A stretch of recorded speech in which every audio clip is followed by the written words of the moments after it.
Bollywood silver screen presenting the dig. इस कहानी की शुरुआत होती है सन 1939 से, जहां पर हमें एक आदमी को दिखाया जाता है जिसका नाम बेसिल ब्राउन है। उसे एडिथ प्रीटी नाम की एक लेडी ने अपने घर पर बुलाया होता है। ये वो वक्त होता है जब वर्ल्ड वॉर 2 शुरू हो चुका है, इसीलिए एडिथ वो काम जो म्यूजियम से करवाना चाहती थी अब वो ब्राउन से करवाना चाहती है, क्योंकि म्यूजियम ने ब्राउन का नाम सजेस्ट किया होता है। एडिथ ब्राउन को उस जमीन के ऊपर ले जाती है जो उसने अपने हस्बैंड के साथ खरीदी थी। इस जमीन पर मिट्टी के कई सारे टीले होते हैं जो अलग अलग साइज के होते हैं। आर्कियोलॉजिकल दृष्टि से ये जमीन बहुत ही इंपॉर्टेंट होती है और इसीलिए एडिथ चाहती है कि ब्राउन इन टीलों को खोदे। एडिथ चाहती है कि पहले वो बड़े टीलों को खोदे, लेकिन ब्राउन कहता है कि हमें छोटे टीलों को पहले खोदना चाहिए, वहां पर हमें कुछ आर्कियोलॉजिकल चीजें मिल सकती हैं। एडिथ उसकी बात पर एग्री हो जाती है क्योंकि आर्कियोलॉजी की उसे ज्यादा नॉलेज होती है और जब पैसों की बात होती है तो शुरू में इनकी डील फाइनल नहीं हो पाती, पर बाद में एडिथ उसे अच्छा ऑफर देती है जिससे वो उसका काम करने के लिए तैयार हो जाता है। अब अगले दिन ब्राउन इस जगह पर खुदाई करने के लिए आ जाता है। एडिथ उसे अपने 2 लोग देती है ताकि उसकी मदद कर सके। ब्राउन बहुत तेजी से खुदाई करता और खुदाई करने के बाद जमीन के नीचे उसे लकड़ी की एक प्लेट मिलती है। यहाँ पर म्यूजियम वाले भी आ जाते हैं। दरअसल एडिथ ने उन्हें यहाँ पर बुलाया होता है ताकि वो देख सके कि यहाँ पर खुदाई का काम कैसा चल रहा है। इन दोनों में से एक म्यूजियम का मैनेजर होता है और दूसरा क्यूरेटर। और अब क्यूरेटर ब्राउन के साथ उस लकड़ी के टुकड़े को उठाता है, लेकिन वो बहुत ज्यादा पुराना था इसीलिए वो टूट जाता है। इससे ब्राउन को बहुत बुरा लगता है। इसके बाद मैनेजर और क्यूरेटर को लेकर एडिथ अपने घर पर आ जाती है, जहां पर मैनेजर उससे कहते हैं कि हम चाहते हैं कि तुम ब्राउन को हमें वापस कर दो, क्योंकि रोमन विला पर खुदाई का काम चल रहा है, वॉर शुरू हो चुकी है, इसीलिए हमें और भी लोगों की जरूरत है। वो कहती है कि अगर ब्राउन जाना चाहे तो मैं उन्हें नहीं रोकूंगी। अब ब्राउन यहाँ पर आ जाता है और इन तीनों को बताता है कि मैंने उस लकड़ी के टुकड़े की एज को गलत फिगर आउट किया था, वो हजारों साल पुराना था। म्यूजियम का जो मैनेजर होता है वो कहता है कि ये साइट इतनी पुरानी नहीं हो सकती। इसके बाद उससे कहता है क्या तुम म्यूजियम के लिए काम करना चाहोगे या इसी साइट पर काम करोगे। वो कहता है कि मैं यहीं पर काम करूंगा। एडिथ इसके बाद अपने पति की कब्र पर जाती है। दरअसल वो आर्मी में थे और अब इस दुनिया में नहीं रहे, इसीलिए एडिथ हमेशा बहुत उदास रहती है। इसके बाद एडिथ उस जगह जाती है जहां पर खुदाई का काम चल रहा है। वहां पर वो उस टीले के पास जाती है जहां पर खुदाई की गई थी, और जब वो उस खुदी हुई जगह के अंदर जाती है तो ब्राउन कहता है कि तुम वहां से बाहर आ जाओ, वहां पर बहुत खतरा है। एडिथ बाहर आ जाती है। इसके बाद ब्राउन अंदर खुदाई करने के लिए जाता है और तभी उसके ऊपर बहुत सारी मिट्टी गिर जाती है जिसके अंदर वो दफन हो जाता है। एडिथ यहाँ पर अपने दूसरे लोगों को बुलाती है और बड़ी मुश्किल से वो ब्राउन को यहाँ से बाहर निकालते हैं। इसके बाद एडिथ उसे अपनी लाइब्रेरी में ले जाती है। जब वो पूरी तरह से नॉर्मल हो जाता है तो वो एडिथ को बताता है कि जब मिट्टी के अंदर मैं दफन हो गया था तो मुझे मेरे दादाजी की वो बातें याद आ रही थी जो उन्होंने मुझे सफोन की मिट्टी के बारे में बताई थी। और इसके बाद वो दोबारा से फील्ड में एडिथ के साथ जाता है और कहता है कि आप पहले चाहती थी कि मैं इस बड़े वाले टीले की खुदाई करूं। आप सही थे, क्योंकि यहाँ पर जितने भी टीले हैं वो सब के सब राउंड शेप में हैं। एक यही टीला है जो ओवल शेप में है और ये सभी टीलों के बीचों बीच है, यानी कि ये सभी टीलों का केंद्र है। दरअसल ब्राउन अब इस जगह पर और भी ज्यादा इंटरेस्ट ले रहा होता है, क्योंकि खुदाई के दौरान लकड़ी का जो टुकड़ा उसे मिला था उसका ये मानना है कि वो 11वीं सेंचुरी का है और अब वो चाहता है कि वो इस बड़े टीले की खुदाई करे जिसे एडिथ सबसे पहले खुदवाना चाहती थी।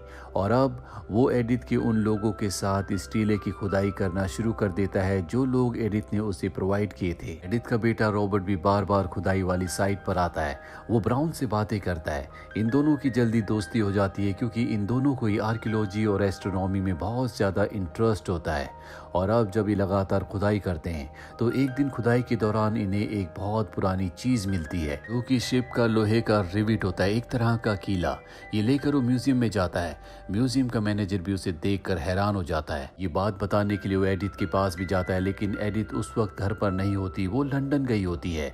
दरअसल उसकी तबीयत अक्सर खराब रहती है, पर जब एडिथ लंदन से वापस आती है तो ब्राउन उसे उस जगह ले जाता है जहां पर उसने काफी हद तक खुदाई कर दी थी। इसके बाद इस शिप की यानी कि पानी के जहाज की शेप को देख सकते हैं। यहाँ पर ब्राउन का मानना होता है कि शायद ये किसी बहुत बड़े योद्धा की कब्र हो, उसके सम्मान में उसे यहाँ पर दफनाया गया होगा और जल्द से जल्द ये खुदाई करके इसे पूरी तरह से बाहर निकालना चाहते हैं। एडिथ और ब्राउन इस खोज से बहुत खुश होते हैं क्योंकि एक बहुत बड़ी खोज होती है। अगली सुबह एडिथ ब्राउन के पास आती है और उसे बताती है कि म्यूजियम वाले इस पूरी साइट को टेक ओवर करना चाहते हैं, जिसके लिए उन्होंने मुझे अच्छी खासी रकम ऑफर भी की थी, लेकिन मैंने उन्हें मना कर दिया क्योंकि मैं चाहती हूँ कि यहाँ पर खुदाई सिर्फ तुम करो। ये सुनकर ब्राउन को बहुत अच्छा लगता है। ब्राउन बहुत अच्छा इंसान है, इसीलिए एडिथ कहीं ना कहीं उसकी तरफ अट्रैक्ट हो रही होती है, इसीलिए रात को उसे डिनर पर बुलाती है। लेकिन रात को ब्राउन डिनर पर नहीं आता क्योंकि वो अपनी पत्नी के साथ होता है। वो अपनी पत्नी से बहुत प्यार करता है और उसे उस साइट पर ले जाता है जहाँ पर उसने वो खोज की है, जहाँ पर जमीन के नीचे शिप दबा हुआ है। ब्राउन की पत्नी कहती है कि ये तुम्हारी अब तक की सबसे बड़ी खोज होगी, इसका श्रेय कभी भी म्यूजियम वालों को मत लेने देना।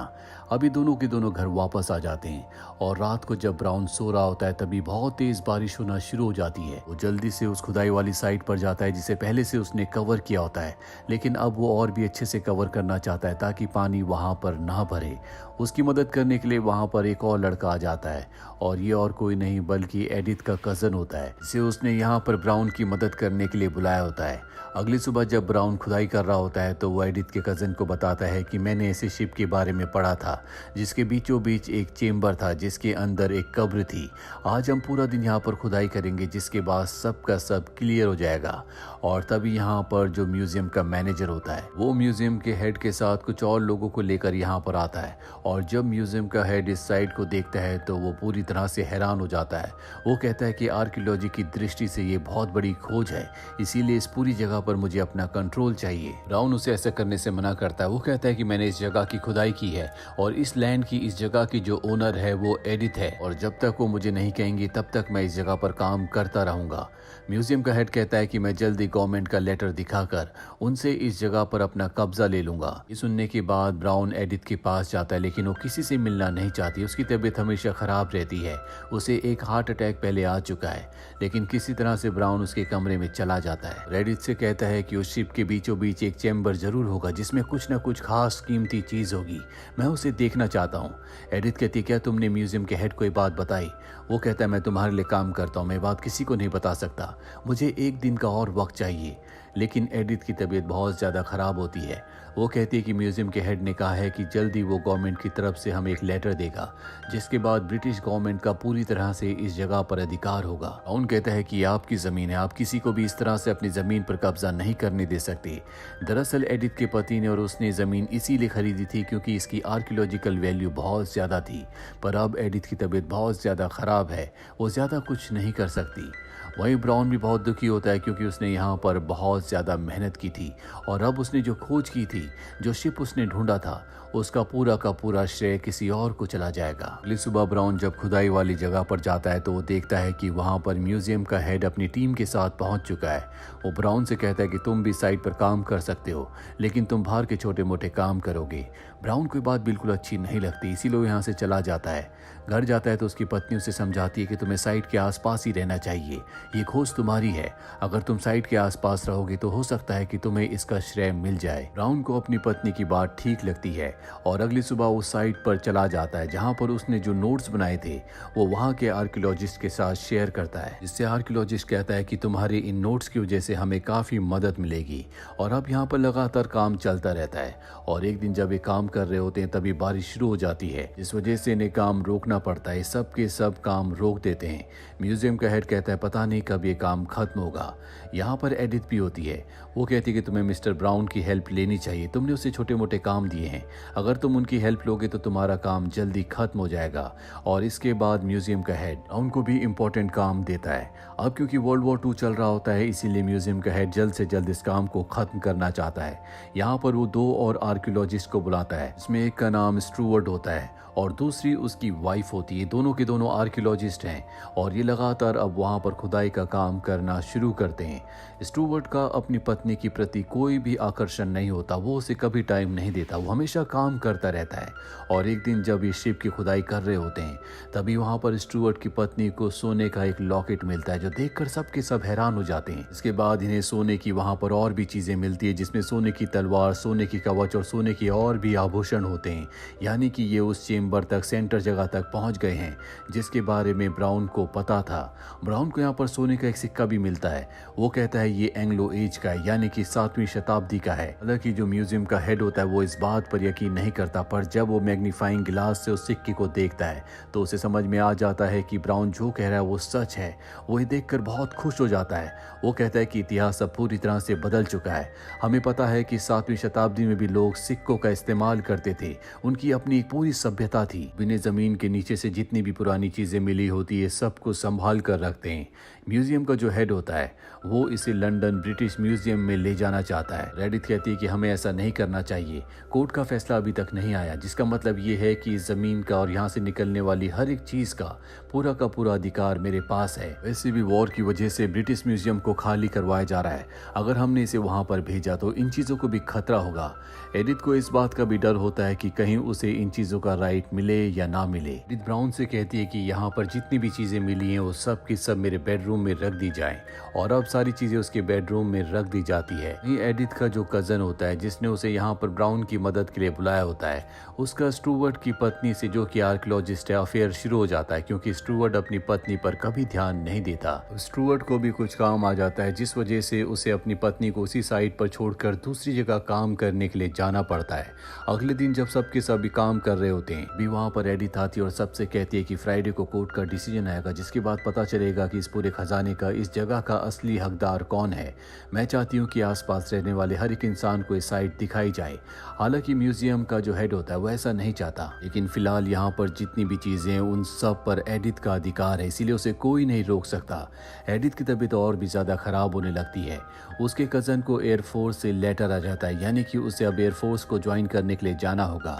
हालांकि एडिथ उसे मना करती है। वो कहती कि मेरे मरने के बाद मेरे बेटे का ध्यान तुम ही रखोगी, पर वो कहता है कि अब मेरे पास कोई चॉइस नहीं है, मुझे अब जाना ही होगा, और वो अपनी ड्यूटी ज्वाइन करने के लिए चला जाता है। फ्राइडे को कोर्ट का फैसला भी आ जाता है, जिसमें कोर्ट ये फैसला करती है कि उस जगह पर पूरी तरह से एडिथ का अधिकार है, यानी कि वहां से जो भी चीजें निकलेंगी वो सब की सब एडिथ की है। ब्राउन एडिथ को लेकर घर आ जाता है, जहां पर अगले दिन एक बहुत बड़ी पार्टी ऑर्गेनाइज की जाती है, जिसमें आसपास के सभी लोकल लोगों को बुलाया जाता है। उन्हें वो साइट दिखाई जाती है और उस साइट की इंपॉर्टेंस के बारे में भी बताया जाता है। वो सबको बताती है कि हमें शिप के बीचों बीच एक कब्र मिली थी जिसमें हमें बहुत ही पुराना खजाना मिला, और ये पूरी जो खोज है इसका श्रेय जाता है मिस्टर ब्राउन को। ये सुनकर ब्राउन बहुत खुश होता है, क्योंकि उसने जो खोज की थी उसका श्रेय उसे मिल गया। हालांकि म्यूजियम का जो हेड होता है वो इस बात से खुश नहीं होता, लेकिन अब वो कुछ भी नहीं कर सकता। वहीं हमें स्टुअर्ट की पत्नी को दिखाया जाता है, जो उन फोटोज को देख रही होती है जो एडिथ के कजन ने खींची थी, जो अब एयरफोर्स में जा चुका है। वो देखती है कि उसने ज्यादातर फोटोज उसी की ली थी। उसे समझ में आ जाता है कि वो उससे बहुत प्यार करता है। सोचकर उसकी आंखों में आंसू आ जाते हैं। एडिथ भी यहाँ पर आ जाती है और समझ जाती है कि ये उसके कजन से बहुत प्यार करती है। वैसे भी उसके अपने पति स्टुअर्ट के साथ कोई भी संबंध नहीं थे। ये बहुत वक्त से एक साथ तो रह रहे थे, लेकिन इनके बीच में किसी तरह का कोई भी प्यार, कोई भी रिश्ता नहीं था। स्टुअर्ट जब अपनी पत्नी को वापस घर चलने को कहता है तो वो कहती है कि शायद अब वक्त आ चुका है जब हमें अलग हो जाना चाहिए। स्टुअर्ट को समझ में आ जाता है कि कभी उसने अपनी पत्नी पर ध्यान नहीं दिया, वो हमेशा काम में बिजी रहा, इसीलिए अभी दोनों अलग हो चुके हैं। वहीं हमें एडिथ और ब्राउन को दिखाया जाता है जो साइट पर जाते हैं, जिस साइट पर खुदाई करके इन शिप के अंदर खजाना मिला था। एडिथ की हालत बहुत ज़्यादा ख़राब है। वो जानती है कि अब वो ज़्यादा दिन जिंदा नहीं रहेगी।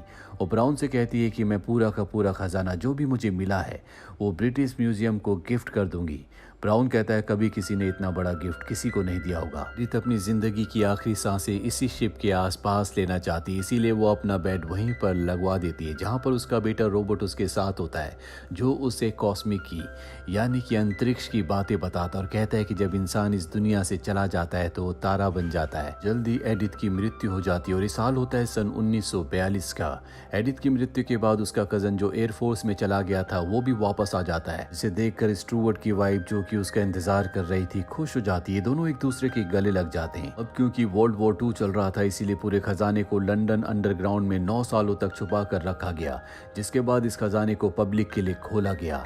9 सालों तक इस खजाने के बारे में किसी को नहीं बताया गया। अगले कई सालों तक इस खजाने को ढूंढने का श्रेय ब्राउन को नहीं दिया गया। कुछ ही सालों पहले रिसर्च से पता चला कि ब्राउन का इस खजाने को ढूंढने में बहुत बड़ा हाथ था, जिसके बाद इसका पूरा का पूरा श्रेय ब्राउन को दिया गया। ये एक सच्ची घटना थी जो सन 1942 में घटी थी, जिस पर मूवी बनी। उम्मीद करते हैं कि ये मूवी, ये कहानी आपको पसंद आई होगी।